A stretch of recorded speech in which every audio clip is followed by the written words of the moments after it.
The iconic Moore rescue scene. Did you think his shield would keep us from you? Page 125, A Court of Mist and Fury. Hey guys, we're back. Welcome back to SJ Masterclass. Wait, wait, Oh, wait. Oh, hold on. It's no longer SJ Masterclass. well, shut the front door. You're right. Welcome, or let us introduce you to the Massive Encyclopedia podcast. I'm still Cat, one of your hosts. I'm still Rev. No need to go into it. You guys know what we're doing and why we're here. So, Kat, why don't you give us a chapter summary? Absolutely. Today, we are going to be talking about chapters 11 through 15 of Akamath. We last ended with Rhys taking Feyre back to the Night Court after the study incident in the Spring Court, and Feyre is in a deeper depression than before. We start off in the Night Court with Rhys trying to engage with Feyre, trying to play with her and play with her magic. She resists, but eventually her anger comes out, as do her powers, specifically ice and fire. By the time she returns to the Spring Court, Tamlin is feral with anger and possession and has isolated Feyre from everyone. The court members are once again sent away so that only Tamlin, Lucien, and Ianthe and Feyre remain. Feyre's powers still keep coming out, specifically shape-shifting talons. Tamlin goes so far as to magically lock Feyre in the manor, Lucien telling her that she's the only one locked in or out, and Feyre's despair and anger come out as a blackness. But Moore comes to the Spring Court and saves her. She brings Feyre to Rhys, and they go back to the Moonstone Palace in the Night Court. Rhys starts to leave the Moonstone Palace, and Feyre asks to go with him. This becomes a crucial moment in Feyre's story, because if she does go with him, she cannot reveal anything that she sees. She agrees, and we go to Velaris. She hears the inner circle, but does not meet them. Nuala and Caradwyn are present and are still taking care of her. Feyre sees the city and its people, and she feels a new anger at their seemingly idyllic life. This chapter chunk ends with Rhys revealing 3 personal things about himself, and Feyre responds with 5 big emotional things in a quasi-therapy session between the two of them. Rhys stops the conversation because the 2-winged males from earlier were standing in the doorway, grinning. A couple of other things that happen in this chapter chunk. Lucien shows his friendship with Feyre in a real big way, trying to have Tamlin teach her. This isn't something we're going to get into this episode, but maybe referenced later. Amren, Cassian, and Azriel are also introduced on page, but not in character, as is their relationship with the High Lord. Feyre officially meets the Inner Circle next chapter chunk, so we're going to probably talk more about them then. I'm going to jump into the details. We have 4 things we're going to talk about today. First is Feyre in general. Second is Rhys in Night Court versus Tamlin in Spring Court. Third are just emotions in general. There's a lot of big ones here. Fourth is the Alice Moore Feyre situation that happens. So I think we want to get started with Feyre. Let's talk about the 5 stages of grief. Like, we're going to talk about her depression and healing, her agency within each court, but let's start with the depression and healing because that's the 5 stages of grief. Go ahead. Sure. I mean, I think we've talked about this arguably since last season, but definitely in the couple of episodes we have this season where we're watching Feyre spiral down into depression. And the question, we've talked about the 5 stages of grief. What is she grieving? Is she grieving her humanity? Is she grieving her lack of agency now that she's saved everyone? There's so many factors to Feyre that's changed. And we constantly have her thinking back to these things, like she thinks back to the fact that she's not human anymore. She doesn't have that connection to her family. She doesn't want them coming to her wedding. She constantly thinks about the grief and what she had to do to save everyone. So killing those other Fae. But we also see her doing things like being angry. Her powers are coming out uncontrolled. She's bargaining with herself, or maybe not bargaining, but justifying, finding ways to say, I'm going to make this better. It's okay because Tamlin's doing this. It's okay because I understand this. And even at points, she accepts things. In the big scene with Moore that we're going to end with, she says, it's fine, this is Amarantha coming to take me. She just accepts it. When Tamlin gets mad about Lucien trying to teach her how to use her powers, she doesn't fight. She doesn't even get depressed. She just accepts it and goes to bed without dinner. These are big actions. I also want to point out that, like, one of the 5 stages of grief, that first one is denial and or shock, is that's also evidenced by the sight of red still making her panic at every time. And this is why I think she can't paint. She can't participate with art anymore because that would involve using red paint. Also, like, the anger at being stuck inside. Go ahead. Well, I was going to say, but there's also the point, I think it was last chapter chunk, where she can't use the color blue because that was the color of the female Fae's eyes. And these are primary colors, right? You can't do anything without reds and blues. She can't even look at Lucien at points because she thinks it's Amarantha. With his red hair. Yeah, and I think you're right. I think her inability to even acknowledge or see colors, she doesn't have her escapes anymore. At least in the spring court, she doesn't. This is always on the receiving end of all of these feelings. And we talked about it in a previous chapter chunk, but he is still feeling this spiral that she's in and being on the receiving end of it. She wakes him up every night throwing up. Yeah. Like, that's huge. Well, and she theoretically could be waking up Tamlin. And even at points, I think in the first episode of this season, we were saying she thought he was awake at times, but he didn't wake up.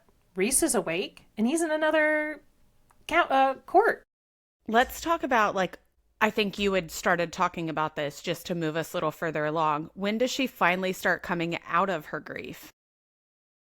So this is a big question, right? I keep thinking of is that line on page 8 where she says, I didn't think even eternity would be long enough to fix me. She knows early on something's wrong with her. I don't think she acknowledges that she's grieving. And I don't think that this book is about grief the same way that Nesta's book is. But I think part of her transition from grief into acceptance is when he locks her up. And I think on page 121, when she has been locked up and her anger is coming out, these big emotions, her powers are coming out. And she says, I could not yield to that part of me that had awoken and transformed under the mountain. First of all, I'm going to make that little side note. It feels very Aelin. You will not yield. But this is her saying, I am not giving myself up. And this starts her anger and her actual fighting against him. This is when, a few pages later, is when the blackness comes out of her.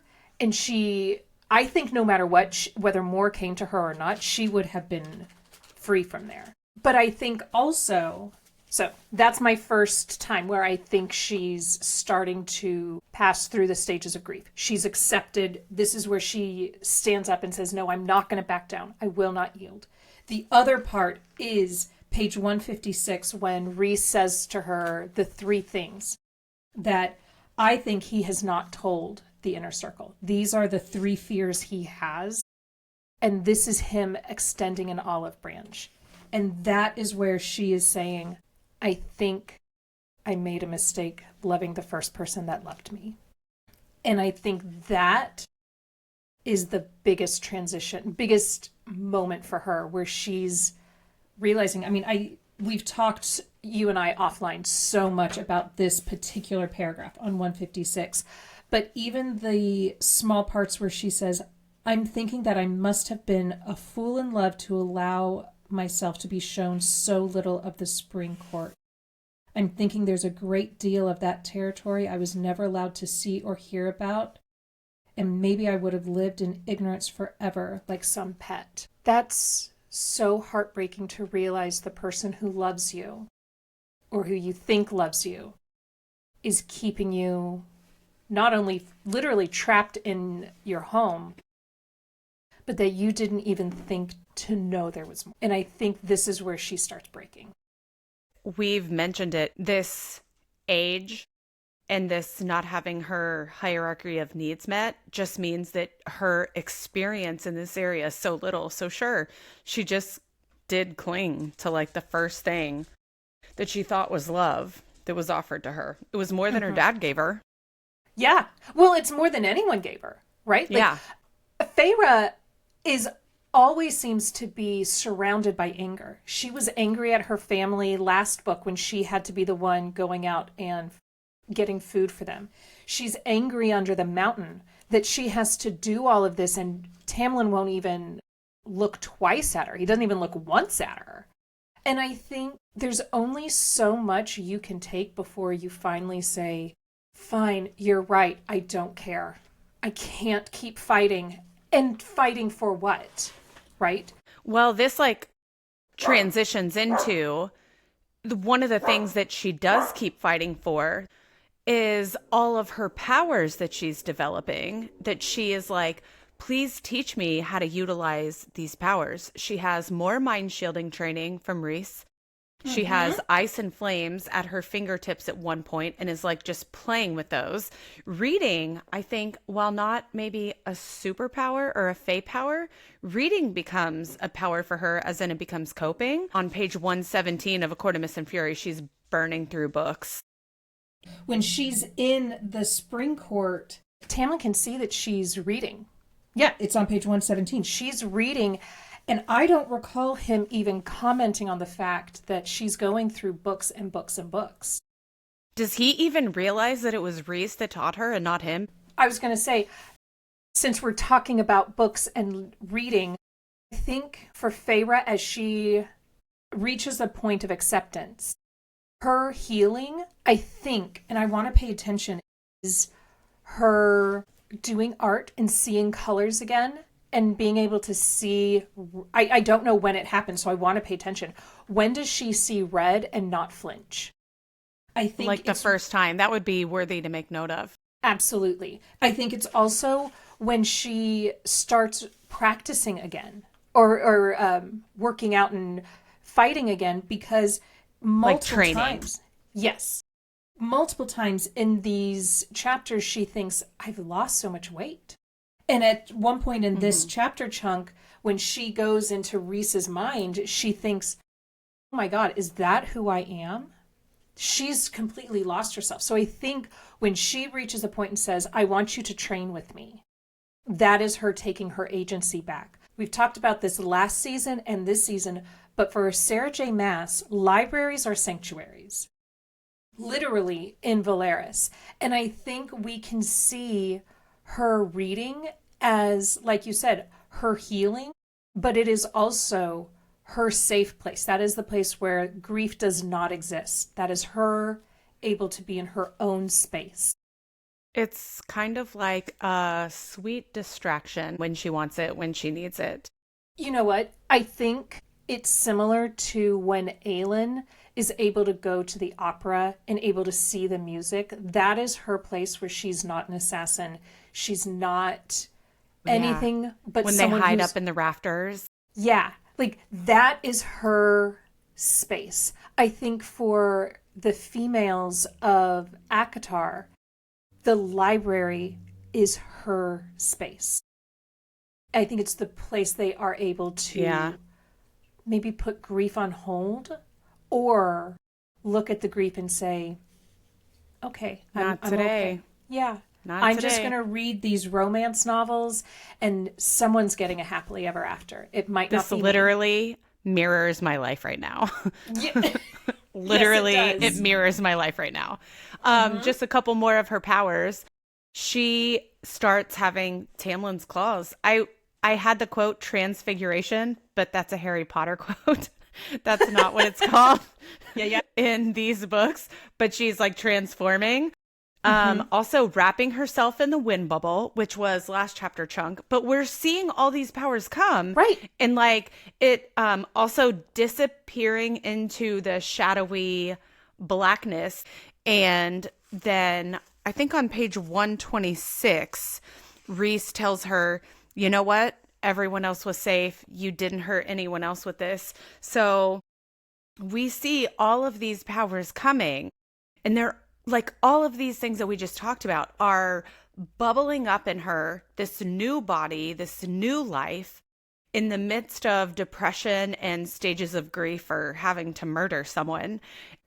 Oh, I also forgot to mention her slipping into people's minds. Mm-hmm. So like, I think that it's not the beginning of her healing, but it's the beginning of the end of her spiral. When all of these powers happen, she ends up with that final power, wrapping herself up in darkness, and more taking her out to the place where Reese is. He couldn't go in and get her, but he's just across the border in an adjacent court. And then he winnows away with her, and Moore's like, we did it by the book and all that. That is the beginning of the end of her spiral. Mm-hmm. Where there's no turning back for her. I think this is the thing that gives her the turning back point. I think you're right. And I think it's also, I'm going to kind of take this out of the romantasy context. When you have bad management who isn't listening to the people who are in the field, you have Tamlin. Lucian has We're still talking about my life. Whatever. No big deal. MBD. Lucian repeatedly says to Tamlin, you have to train her. This is going to happen whether you like it or not. If you have someone on your team, your second, if you will, saying, we need more soldiers, we need more education, we need more this, and you say, I do not think that is true, then it is on you. Reese is excited to teach her. Right? He says to her, come play with me. And when her ice and fire come out, he's like, there it is. That's exciting. And when she says, who does this come from? He's excited. He's like, I would assume this person. I would assume this person. He is excited that she's finally giving into this, finally accepting it. And I think that's one of the big differences. I think this kind of moves us into the second point. The next topic. Reese versus Tamlin. Night Court versus Spring Court. Yeah, like this is the difference between them. Control versus freedom is one of the biggest things. Like Tamlin has to have control. And Rhysand is like, freedom. Okay, that happened. You know what? It did.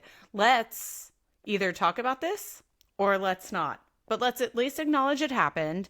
And I'm not going to control you and hold you here and tell you I'm not going to discuss this with you. When you are ready to discuss this, I'm here and I am a resource. Like night and day. Well, I mean, also, literally, I said that by accident, but it's so true. I think it's also like Reese, the first words, essentially, one of the first words that Moore says to Feyre, Moore being the third or the second in the Night Court. Third, because Amren's the second. But the third in the Night Court is, you're free. You're free. Throughout this chapter and the rest of the book, everything Reese says is, I don't care, it's your choice. He will push her. He will kind of corner her into things and say, it's your choice. Do you want to do this? Do you want to do that? I'm jumping ahead, but like next chapter chunk, do you want to see the bone carver or not? Do you want to see the weaver or not? It's not a chance of I'm making you do this. It's a case of this needs to be done. I do it with or without you. Yes, it's like he is forcing her to look at the options, not forcing her hand by saying, you have to do this or you can't do this. He's like, I'm forcing you to look at it and you get to make your own choice, but you don't get to devolve into someone who doesn't even make choices for yourself. You don't get to hide. War is coming. But also when we look Winter at the is coming. When you look at the difference between Spring Court and Night Court. So we've talked about Night Court. Spring Court is by the book, by protocol, by order. Why do we have the tithe every year? Well, my grandfather did it, and his father did it. We always do this. Why do we have this and this and this? Tamlin doesn't know. That's just the way it's always been. And Feyre's the one who's like, I'll give them my jewelry because I don't need it. And it really shakes up the whole Spring Court inside. Lucian and Ianthe are both unhappy with her choice. But I think that's one of the biggest things is, like you said, control versus freedom. We could talk about character appearance, like how the different characters appear in Night Court versus Spring Court. We could talk about how Night Court looks to Spring Court. We could talk about the taking of Tamlin versus the giving of Rhysand.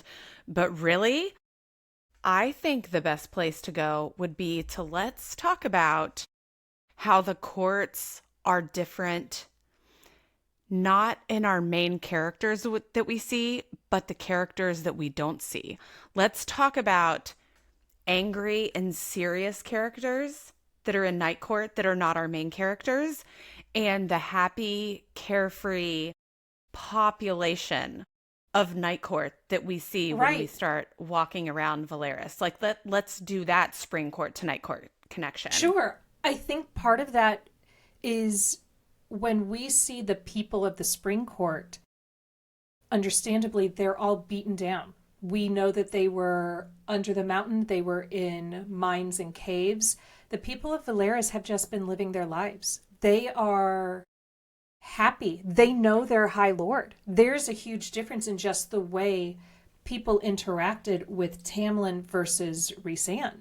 The amount of children that they have in Valeris that Feyre takes notice of. Well, and if I recall, next book, Lucian does the same thing. I think that's one of the things Lucian is shocked by. He's like, there's so many children. This is a nurturing court. Valeris is a place to nurture art. It's a place to nurture your soul. It is a place, even Rhysand says when he's explaining the difference between Under the Mountain and Valeris, they're not allowed here. The darkness is not allowed in this place. This is the court of dreams, or the court of starlight. It's also like a place of literal healing versus a place of stress. Suck it up, deal with it. Which is what Feyre is facing. Because she's the main character of this book, right? Right. And I think between the two courts, there's a sense of, even Feyre thinks it. I could stay locked up in my library here, or I could just go where I'm not under any stress at the Night Court. And I think that's at the end of last chapter chunk. But you can definitely draw distinctive lines between these two courts. And it would be interesting later on when we get to the Summer Court and in other books where we see the other courts to see how those people react, because I think we will be very surprised about the Winter Court. Let's move on to topic 3. And this is just very loosely called emotions. And I want to start out with a topic that you had brought up, but I'm going to put the spin on it that I put on it, and then I'm going to release you and let you go to just go off on it. When you said, let's talk about rage and Tamlin's rage versus Rhysand's rage versus Feyre's rage versus Lucian's rage. And I want to talk about not only the examples of how do we see that play out, but I would also like to talk about the why. Why are these people raging? And what are your thoughts? The one I want to address first is the why, because as we're talking, it connects to the last topic of Night Court versus Spring Court. Why is Tamlin so full of rage? Because he's out of control. He does not have control over Feyre because of this deal she made with Rhys. he can't say, quote unquote, save her. And Rhys's rage comes when he is seeing her choices being taken. Her freedom is taken by Tamlin. So it's almost like they are the same anger, two different sides of the same coin, right? The anger is both tied to Feyre. He doesn't have control over her. He's watching her control be taken away. But I think he's also on the receiving end of all of this Yes. mental dump that she has every single day. And I keep forgetting it, even though it is repeatedly said in this book where he's like, I know you are angry. But I think it's also interesting that this book is called A Court of Mist and Fury. Fury, rage is such a theme in this book. And I think the important thing we have to look at is how do they handle it? We know how Tamlin handles his rage. Not very well. He rips apart. Then he doesn't at all. Right. He rips apart his house repeatedly. Right? Like she comes back. Wait till we see him in book 3 and we'll see how Tamlin handles his rage. I know. Like it's, again, not well. How does Rhys handle his rage? Very controlled. He will let things snap out and then he locks it right back in. Can I jump in real quick? Mm-hmm. This is what I had as my notes. Tamlin's rage is uncontrolled and explosive. Rhysand's rage is controlled and smug. Feyre's rage, which you haven't got into this yet, is... I think her rage is withdrawn and unsure. Like, I don't even think she's sure about what she should and should not be raging at, who she should be raging at, and, like, what does that even look like for herself? Go on. Well, I think you're right. Controlled versus uncontrolled. When we see Rhys's rage on page 126, I swallowed and his head whipped towards me. No kindness in his eyes, nothing but unending icy rage. Tamlin would never. Tamlin is claws out all the time. But Tamlin's emotions he has enough for one big emotion at a time. So when he's angry, he goes from 0 to 60, full rage. Do you think that is why at this one point in time when Feyre gets really mad, the claws start coming out because that's the Tamlin influence coming in on her? Yes, I think this is a really interesting topic. I wonder if her emotional well-being as well as her powers are influenced by the court that she's at. We know when she's in the summer court that she can use water more freely because she's there and she's close to Tarquin. We know that when she's with Rhys, she can use her night powers and her other powers. But I wonder if part of it is the spring court is so contained. For us and for Feyre, the spring court is the manor. So she only sees, you're very locked in. So there's no time to process your emotions. She just claws out. Same thing Tamlin does. When she's with Rhys, she has the ability to use other powers. She's freer to explore herself. When Feyre is at Spring Court, I talked about how do they all exhibit their rage and about why. What do you think about one of the reasons of why Feyre has rage? Obviously, we know she's being controlled and has been locked in. And she has been turned to a fae. She has these new powers that she can't control.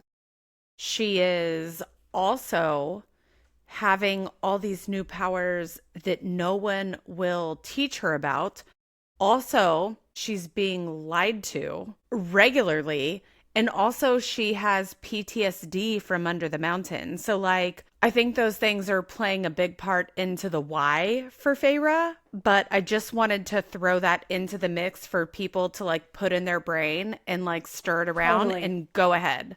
Well, no, I think you're right. I think that's her rage is more external, right? I think hers is, or maybe not external. Her rage is due to forces upon her, whereas both Tamlin and Rhys are angry about things that are within and without their control. Maybe the rage is completely tied to control of who, and I think maybe that's kind of what we've boiled down to. Does Tamlin have control over Feyre? When he doesn't, he gets angry. Does Feyre have any control over her life? When she doesn't, she gets angry, and so does Rhys. Interesting, though, to move on to Lucien, where we see him angry.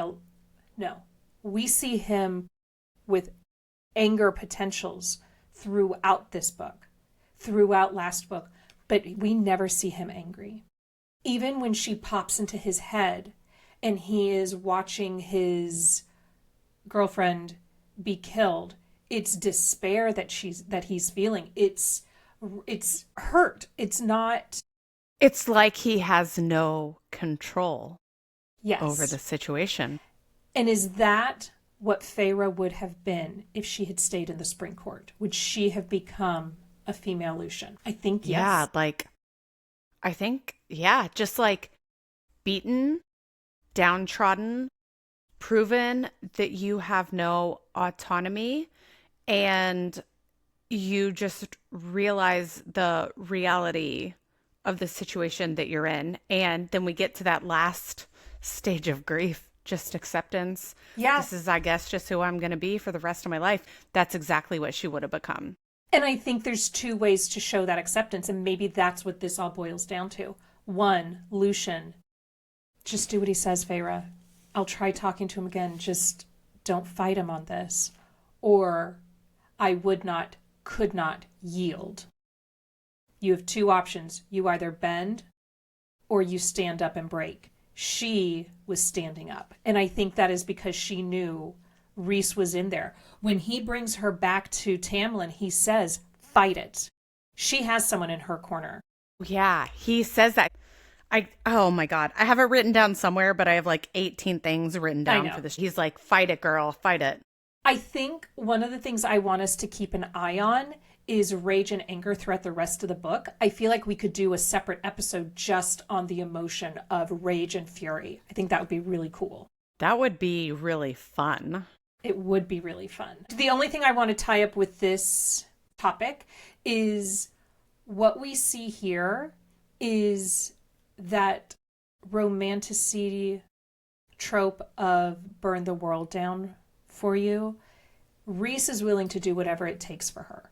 He says to her at one point, yeah, I've got so much other things I could be doing, but I'll always make time for you. But he's not the villain. He is the villain, but we are seeing a anti-villain in Rhys here, I think. So it comes down to the age-old question that you and I always ask of every single book that we read. And I think you know what I'm going to ask. Does he know or does he not know yet? Ugh. Age-old question. He knows. I know. I think he knows. But then come talk to me next week. I don't know. But I think he does know. We'll both change our minds again by next week. 100%. 100%. Can we talk about this intro quote that I did? And I'm going to scroll up in all of my notes and just say this again.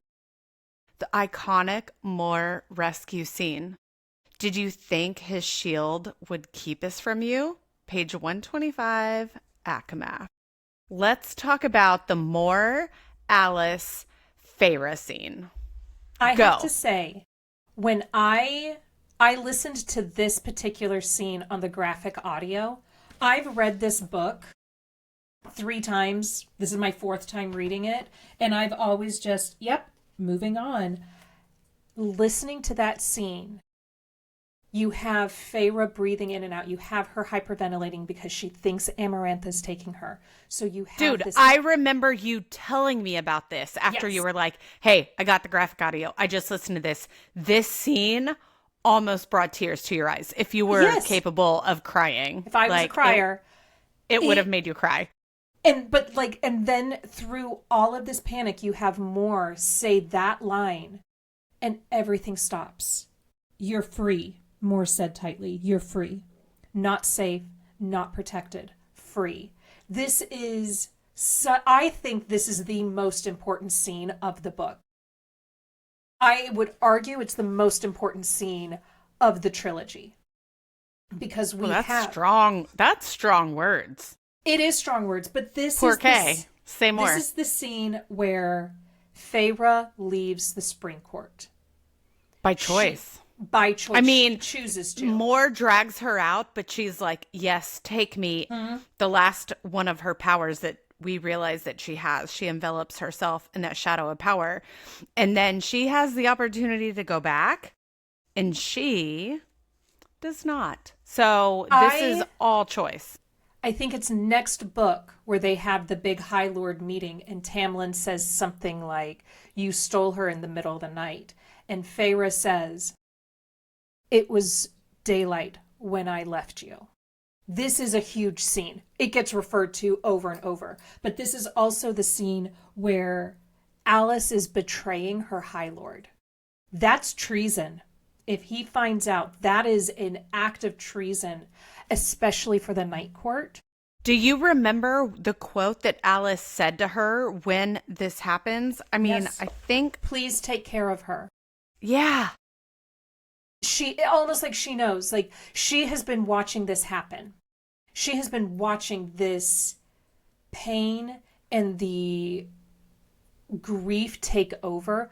Alice also has to be aware of the fact that Feyre is not gaining any weight and is losing it.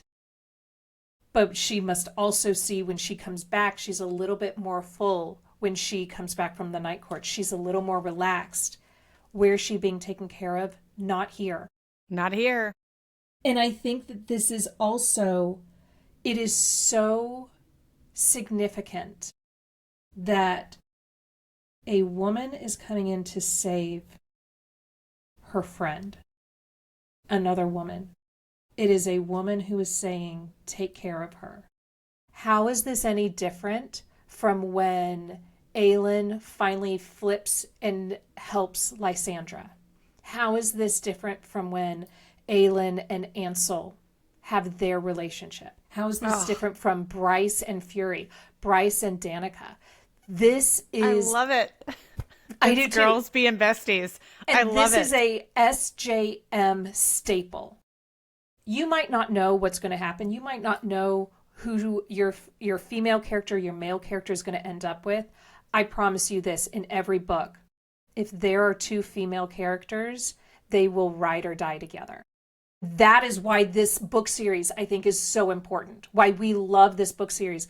Because not only is this a great romance, not only did this introduce many of us to the Shadow Daddy and what a wingspan was. What a wingspan means. But it Exactly. also opened up to us. There is female friendship out there that is more important than male friendship. That we already knew, and now we have somebody being like, hey, world, guess what? We've been saying it for a long time. Yeah. This is the reality. This is what chicks do for chicks. It would have cheapened the scene if it had been Rhys walking in. Because it would have just been saving the damsel in distress. Girl, you've never said that to me before. And that is so good. That is so good. I love that you are almost done with your matcha. Are you crawling out of your skin yet? Ready. I am ready to run a mile. I have a couple more questions about this Alice Moore Feyre thing. Absolutely. My first question is, to me, it kind of doesn't make sense that it gets to be more. And this goes a lot more, if you will, into the question of Moore. Moore is third in command. Amren, also a female portrayed character, is second in command. Also, Moore is the only one that can winnow into the townhouse. We know Cass and Az are powerful as fuck. We also know Amryn has stuff that we don't even understand or know or have even been introduced to yet. But why is it that Moore is the only one who can winnow in? And why is it Moore is the only one that can come and save Feyre? Like, I don't understand exactly how all this works. And the only thing I can think of, it has to do with the Fae Treaty. And maybe because Moore is Fae, because we know she's a cousin of Rhys. So it maybe has to do something with the Fae bloodline. But, like, she's third in command. Yet she has powers and access that no one else has those same powers or access. And we know Rhys trusts Amryn and Cass and Az with his life. Why does Moore get this access as a very powerful female character? I think the reason it has to be Moore is because Rhys could not send in Amryn. Feyre doesn't know Amryn. She's never met Cassian. Oh, right. Okay. And like, I think it's that recognition factor. And from, you know, what we quote unquote know about Moore, I think Moore was the one who said, I'm going in. This one's on me. You can I think that's her way of protecting Rhys from starting another war. And I think she's the one who was like, she knows me. I want to be her friend. I want us to be friends. This is happening. She did already say that previously. I want us to be friends. She knows her. And even at one point, Feyre says, where is Moore? You didn't invite her last time. So I think No, that's what I was referring to. Oh, like, yeah. that's what Moore said, that like Moore was like, okay, I'll just be patient and wait for her to invite me. And Feyre did not invite her. And like, I don't think Rhysand guilts her into it, but he's definitely like, you had this opportunity. This is what we have to offer you, the things that you want: friendship, sisterhood, somebody to show you your powers. These are all the things you want, and this is what we're offering you. And she like didn't take it up, and then has to go back to Spring Court, and then this happens. I think you're right. It's perfect that Moore was the person to like come and save her. I think what's also important about this part of the book is we see or hear part of Moore's power. You're right. Moore is super powerful. I think arguably, and I would have to reread, well, I will reread next week, but I think she could be more powerful in some aspects than Rhys, because she is the most powerful Fae, full Fae, to be born in the Night Court in generations. He's the most powerful High Lord, but he's also half Illyrian. And I think her power is, when we finally get her book, I think we are going to be astounded by it, because she walked through When we get her book, I want to compare her Moore and her real name Morrigan to like the real Morrigan. But that's a side note, TBD. In this section of the book, in this scene, she walks through the Spring Court by herself and disables all of the sentries, which we know have been increased double, triple times because of Tamlin's lack of control. But she doesn't kill any of them. She says to Alice, they'll wake up. Be lucky I didn't do more. She's kind of like, I disabled everyone here. No big deal. Yeah. And she doesn't even break a sweat. No, she just picks up Feyre and carries her out. And then spends all of her energy on reassuring her, we're almost there. We're almost to Rhys. It's going to be fine. Yeah. Here you are. And gives her to Rhys. And then lets Rhys fly away with her, winnow away with her. And she's just like, we never even hear more about her. It's not even a big deal to her that like she's potentially left behind to deal with everyone else in the adjacent court that she was in, or everyone who might wake up, and like we never hear about it again. And I just think that says something big about like Rhysand feels so comfortable leaving her behind by herself and being like, you got this, you got this.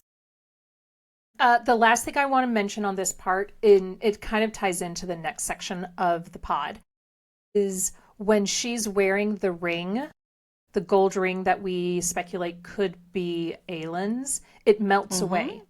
And of all of the powers to use, Aelin's fire. It's fire. It's fire. It has to be related. It has to be. I know. Like she didn't disappear. It didn't blow off somewhere. It melted. It melted. That's huge. Okay. So good.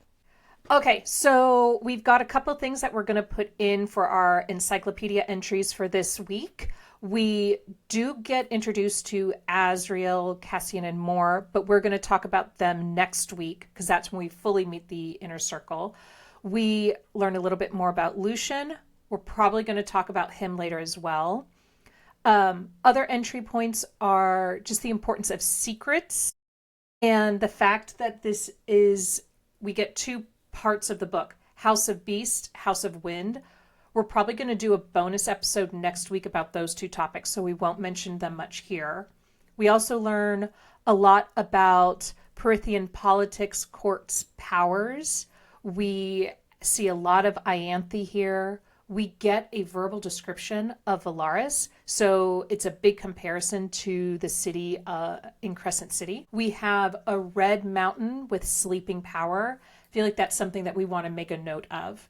We also have in Rhys's townhome, the crackling fire, the garden, which kind of ties into future books with Nesta and Elaine. Any crossover points that you want to mention? Yeah, we actually have several, and I'll go through them pretty quick. Throne of Glass links on page 121. Could not yield.